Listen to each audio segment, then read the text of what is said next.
Hello students, good morning. Welcome back to a new video of Sunanda's tutorial. So today we will discuss about meiosis. Meiosis or reductional division. It is present in your plus 2 first year science biology syllabus. So at first, what is meiosis? So there are two types of cell division. One is mitosis or equational division, where the parent cell divide to form the daughter cells which have similar genetic constituent with their parents. They have genetic similarities with their parent cell. But in case of meiosis, four daughter cells are formed, each with half number of chromosomes that of parent cells. If the parent cell have 16 number of chromosomes, then the daughter cells have 8 numbers of chromosomes, each with 8 numbers of chromosomes. Parent cell have 16 number of chromosomes. After meiosis, all four daughter cells have 8 numbers of chromosomes. Then this meiosis can be otherwise known as the reductional division or disjunctional division. It is a double division in which a diploid cell divides twice to form 4 haploid cells. Then Vengeneden in 1883 first reported meiosis. Farmer and Moore in 1905 coined the term meiosis. Then occurrence, the cell undergoes meiosis are called meiocytes. In plants, the meiocytes are microsporocyte. Microsporocyte means the microspore mother cell or pollen mother cell of anther, from where the pollens are formed. Pollen mother cell undergoes meiosis to form the pollens. Pollen mother cells are diploid in nature and pollen grains are haploid in nature. In the similar manner, ovules or eggs are formed from the megaspore mother cell through meiosis. In animal, the meiocytes are primary spermatocytes in testes and primary oocyte in ovaries. Then the process of meiosis, the whole process of meiosis can be divided into two phases or two stages. The first one is called as the meiosis 1 or actual reductional division, and the second stage is called as meiosis 2, which is like your mitosis or equational division. Meiosis 1 is otherwise known as heterotypic division, but meiosis 2 is known as homotypic division, as it is more and less similar to your mitosis. So interphase 1 is present before the meiosis 1 stage. Between meiosis 1 and meiosis 2, interkinesis stage is there, where cell prepares itself for the second division after the first meiosis division. The meiosis 1 divided into 4 phases and cytokinesis. Among these 4 phases, the prophase 1 is the longest phase of meiosis 1. So it is again divided into 5 stages: leptotin, zygotin, pachytin. Pachytin is the longest subphase of prophase 1. Then diplotin, then diakinesis. Then metaphase 1, then anaphase 1, telophase 1, and finally cytokinesis 1, where the division of cytokinesis occur. Then interkinesis between meiosis 1 and meiosis 2. Then meiosis 2 again divided into prophase 2, metaphase 2, anaphase 2, telophase 2, and finally cytokinesis 2. So let us discuss each stage in details. At first, the interphase. It is physiologically the most active stage of meiosis, where nuclear envelope remains intact, nucleoli is prominent, chromosomes appear in the form of chromatin reticulum or a chain. Prophase, it is longer and most complex phase of meiosis. Prophase 1 is the most complex phase of the meiosis. On the basis of chromosomal behavior, it is divided into 5 substages. One is leptotin, second zygotin, third pachytin, diplotin, and finally diakinesis. So the first one is leptotin, in which stage the overall structure of nucleus is looking like this. This is the structure of a cell or nucleus which undergoes leptotin stage. So chromatin gradually condenses to form chromosomes. Chromosomes appear as thin thread-like structure with a series of beads called chromomeres, also called bucket formation or synagesis. Although chromosomes are replicated, chromatids are not distinguished. Both ends of chromosome attach to nuclear envelope through attachment plaque. So these are the characteristic features of leptotin or leptonema stage.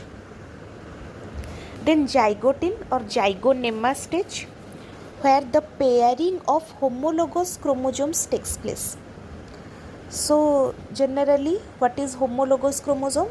Two chromosomes which appear alike, which are same in morphology. One come from the mother and one come from the father.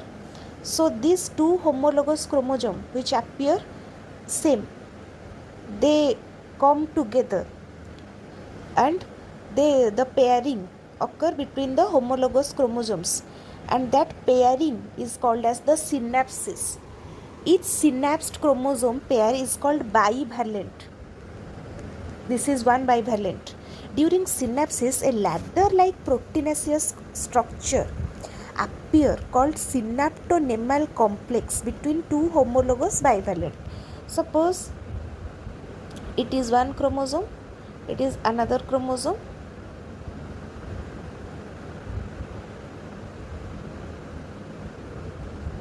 So between these two, a complex is formed which holds these two chromosomes together, and that is called as the synaptonemal complex. Shortening of chromosomes continues in zygotin stage. So the zygotin stage is characterized by the synapsis. Synapses occur in zygotin stage of the prophase and prophase 1 of meiosis 1. Then Pachitin or Pachinema stage. So the bivalents are now appeared as tetrad. Recombination nodule appear at interval on synaptonemal complex.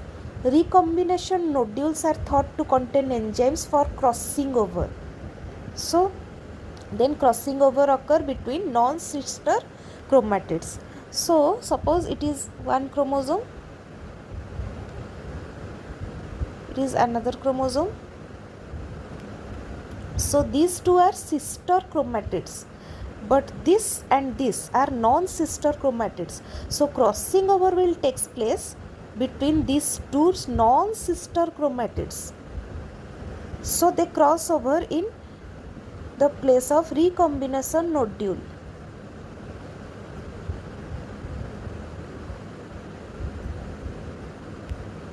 So crossing over looks like this.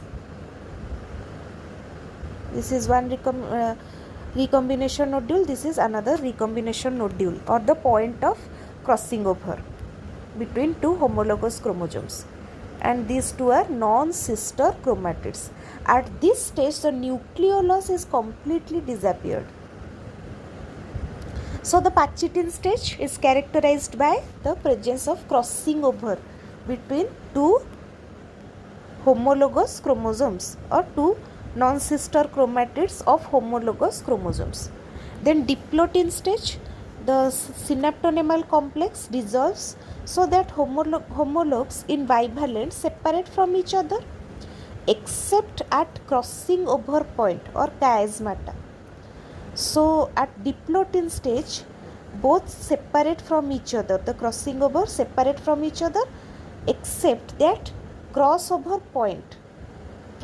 At this crossover point, they attach with each other, and that point is called chiasmata. Homologues condense and detach from nuclear envelope. This stage lasts for months or years. So this is a longest phase. Then diakinesis, the chromosome further contracts. Chiasmata starts moving towards the end of the tetrad. The process is called terminalization. Number of chiasmata reduces, RNA synthesis stops, spindle formation occurs. By the end of this phase, homologous chromosomes are held together only at their end. Nucleolus disappears and the nuclear envelope breaks down. Then metaphase 1, bivalents arranged on equatorial plane. So now the recombinants appear at the equatorial plane. The centromeres are directed towards the pole. The arms of chromosome face the equatorial plane, called co-orientation. The chromosomal fiber or microtubules forms opposite pole of the spindle attached to the bivalent. Then in anaphase 1, half of the homologous chromosomes separate and move to the opposite pole, and the process called disjunction. Chromosomal fibers contract, causing attraction, while interzonal fiber elongate, causing repulsion. So in anaphase 1, the homologous chromosomes separate from each other. Then in telophase, each pole possesses a group of dyad chromosomes. Spindle fibers disappeared, nucleoli and nuclear envelope reformed. In trillium genus, telophase 1 is completely absent. So the chromosomes pass from anaphase 1 to prophase 2 directly.